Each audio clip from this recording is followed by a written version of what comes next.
મેં આજે આપણા બધાની મીટિંગ એટલે ગોઠવી છે કેમ કે મારા અંબાલાલ કાકા જોડે ડાયરેક્ટ કોન્ટેક્ટ થયો છે. એમને મને એવું કીધું છે કે 2 દિવસ હાવ પવન નહીં રહે, એટલે આપણે બધાને સવારે વહેલા ઉઠીને ગામડા ભેગું થઈ જવાનું. એટલે શું ત્યાં જઈને આપણે 2 દિવસ વેકેશન કરી શકી, ત્યાં સુધી આ લોકોને પતંગ ચગાવવા દઈશું. તમારા બધાના કાગડા ભાઈઓ, કોયલ બહેનો જે બી હોય એ બધાને જાણ કરવાની જવાબદારી તમારી. હાલો આપણે બધા તો આપણા ગામડા ભેગા થઈએ, બીજા પક્ષીઓ તો આવશે એમની રીતે.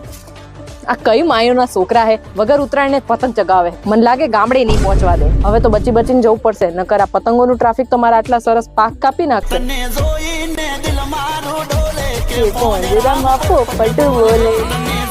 ચકલા કોઈ દી બાજ ન બની શકે યાર. આ અમારા ગામડે બતાવું, બાજમાંથી ચકલો નો બનાવી દઉં ને તો કેજે ચકલા કદી બાજ ન બને. રહી જા ખાલી 2 દિવસ ઉતરાયણ હે ને એટલે. હાય બાપા, આજ તો તાપ બહુ હે. એ સુરત દાદા થોડીક તો દયા કરો. હાય હવે પાણી પીવા હાટું ક્યાંક ઉભું રહેવું પડશે. એ ભાઈ, આ ચાઇના શું ચગાવો હો? હમણાં મારી ડોકી કપાઈ જાત તો ક્યાં લેવા જાત? પાછી મારી ડોકી ક્યાંય મેચિંગ ન આવે. હાય બાપા, ક્યાં હલવાઈ ગયો હું આ ગુચડામાં? શાંતિથી ગામડે જતો તો. આ માણસો ને હક નહીં. ઉત્તરાયણના દિવસે ચગાવવા મળે તો ચગાવ ને, એના પહેલા કેમ ચગાવવા મળતા હશે?